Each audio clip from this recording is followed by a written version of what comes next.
Need to figure that all out in year one. Oscar Delp. Now this gets Pete going because we give Nate Borchurch a lot of flack because he didn't catch a lot of passes. Oscar Delp was not incredibly productive at Georgia, but he does have that upside. I like Jeremiah Wright a lot more than some other people did. I thought he could have gone around. There's two higher. The guard out of Auburn, and then Bryce Lance ran the 4.3s. Trey Lance's brother also played at North Dakota State. I didn't think he was as physical as perhaps his size would indicate, but he does give you a down-the-field target. We know that Tyler Shucks is going to shuck it down the field. And then finally, Lorenzo Styles Jr. He's not the other Styles brother. He is Sonny's brother. He is a really good football player. He was just overshadowed by the 8 other guys that seemed to go in the first round there. And then finally, Baron Brown, the undersized, juiced-up wide receiver out of LSU. B+. Anybody got any problem? No. All right, Pete, you are up, and you are the Tampa Bay Buccaneers, sir. Yeah, and I gave the Tampa Bay Buccaneers a B. I think Ruben Bain's a good pick for them at 15. He's going to give them some really nasty pass rushers on a team that needs that in the worst way. Then you come back and get Trotter. I mean, you know, Levante David's gone. You need to get another linebacker. It makes sense. Ted Hurst can go. You lose Mike Evans, you get a big physical receiver. That works. Keontae Scott's a good football player. Probably a little surprised he fell down here. You know, then they get the tight end. I want to talk about the tight end. You love that guy. That kid is a mauler in the run game. You've been talking about it for months. You want to talk about somebody who blocks? That kid, Bowers Sharp from LSU, will block people, and I think that's why they drafted him. So I like their draft. I gave him a lot of people were higher on Billy Stroth than I didn't love him. I didn't either, and he had some injuries, so he lasted until round 5, but maybe he ends up being the guard out of Notre Dame. Maybe he ends up being the other defensive tackle from Clemson, too. Demonte Capehart, that's right, absolutely. All right, next up, Rand, B+ for your Carolina Panthers. Yeah, man, that did a really good job in terms of what Dan Morgan and his staff have done to rebuild his roster. And so I'm looking at the roster, right, and as a whole, I look at Monroe Freeland. He was my third tackle. And then you look at Lee Hunter. He was my DT5. And then Chris Brazel was my wide receiver 3. Sam Heck was my third center. And then you look at Zakie Wheaton, who I don't think this is an ability draft in terms of him going in the 5th round, but he was my 6th safety. And so whether I'm right or wrong in terms of my rankings, they got good players at every point of the draft that is going to help improve their entire roster. So I gave them a B+. Love it. Now, let's see. We're going to hold B-Max feet to the fire here. He's going to be the Atlanta Falcons. He gave them the same grade that he gave his Pittsburgh Steelers, a B+. I gave Atlanta. Yeah, I think when you look at this entire division as a whole, they needed to improve. Do you count the guy they picked from last year? That would have been the pick this year? I didn't for this grade, but I could, but I did. But of course, to Pete's point, they did not have a first-round pick because of the James Pierce draft selection last year. But their first pick came in round 2. Number 48, Avion Terrell. Avion Terrell, if he didn't run the 40 at his pro day, he would have been drafted higher. When you watch Avion play, he's next man fast. And what I mean when I say that, he runs fast enough to cover whoever it is next to him. And he did at a high level since day one, going to Clemson, you know, as a young cornerback. And when you look at what they did last year, that young, athletic, the DB group they drafted, Billy Bowman, Xavier Watts, all made plays. Hell of a draft. Yeah. Great. Yes, no question. All made plays. So year 2 for them, and you throw him into that group as well. They have some nice young core pieces in the secondary. You know, fans living in Atlanta, fans always complain about the Falcons not drafting Georgia Bulldog players. When you look at the plethora of talented guys that have improved other organizations, not taking homegrown guys, well, they heard the cry, went out and got Zachariah Branch in round 3.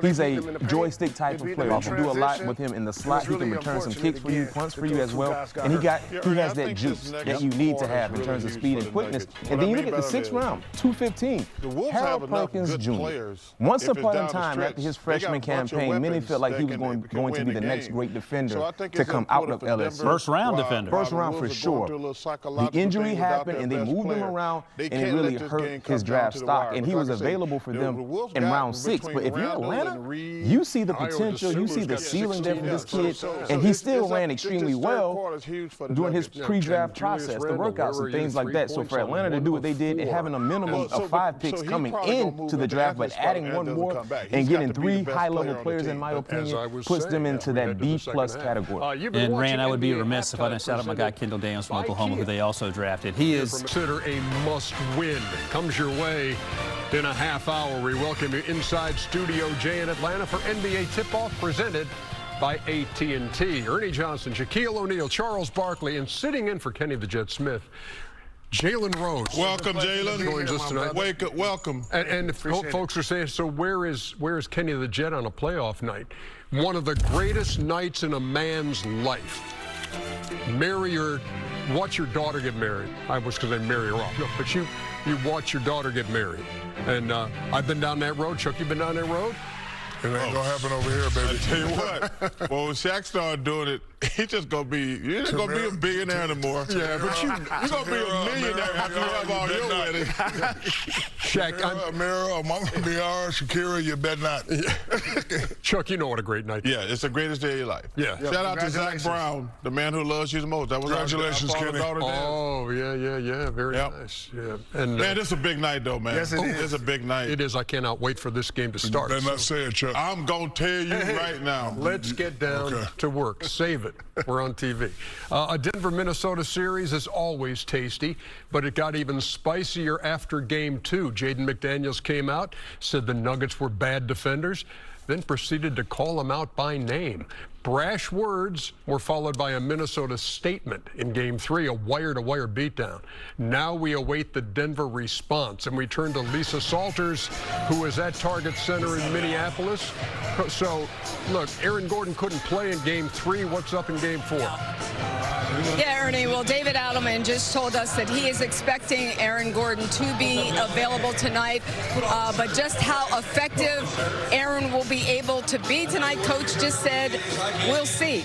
Like you said, Aaron was a late scratch for Game. The birthday with Shaquille O'Neal. I did not know that, Shaq. I did not know that she shared a birthday with you. No, Ernie, he's already. I know what he wants to talk about. We want to talk about the Joker and Rudy Gobert. The four-time Defensive Player of the Year. So, Jalen, I said last week, I said it's time for Rudy to step up and say, I got Joker. And I said Edwards had to do the same thing to Jamal Murray, because those are the two string. They make everything go. I got to give Rudy Gobert his flowers. Joker's shooting a lot, too, because they might not let him get assists.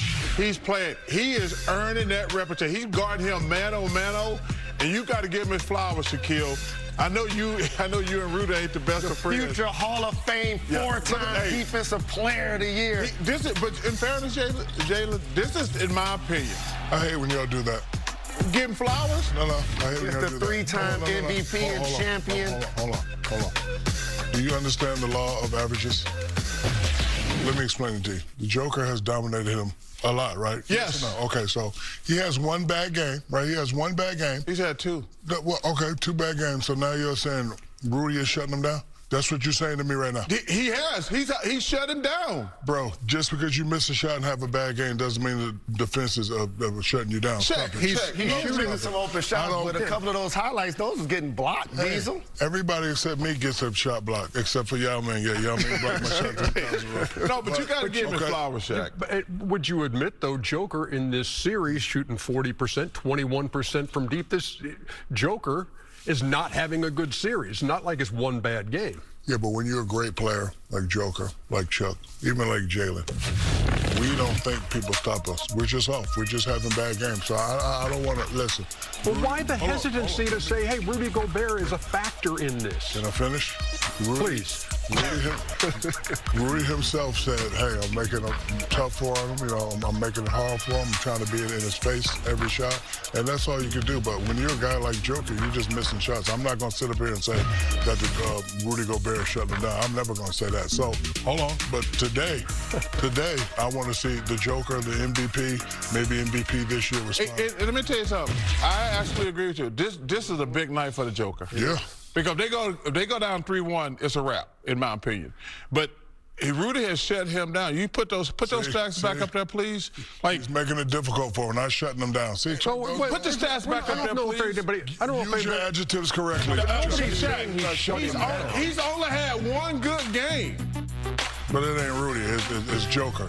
Joker got to step up. Joker's playing bad, but don't stop it. Come on. You know what else they're doing? Please, Jalen, interject. And you Hall of Fame players, imagine Jaden McDaniels going to the media saying these are all terrible defenders, naming them by name, been playing well defensively, and he had 20 and 10. First time he's done that in the playoff game. Absolutely, and the Nuggets were negative 34 in the paint, which they're keeping the Joker on the perimeter, and they're making him defend. But that also is an issue. But all that talk don't mean nothing if Denver win tonight. That's right. This is a big deal, this game tonight, because I think, in my opinion, whoever wins this game tonight is going to win the series. But I think this is more of a must-win for the Timberwolves, in my opinion. Yeah, but again, I thought you said Denver can't go down 3-1. They can't. So they got to win. No, they can't, because they go back to Denver 2-2.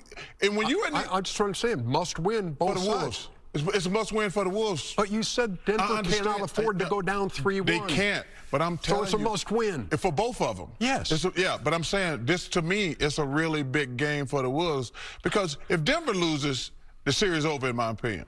But if Minnesota loses, I think Denver gonna win the series. Those are the thing I'm talking about. When you're in these series, one game, in my opinion, always flips the series.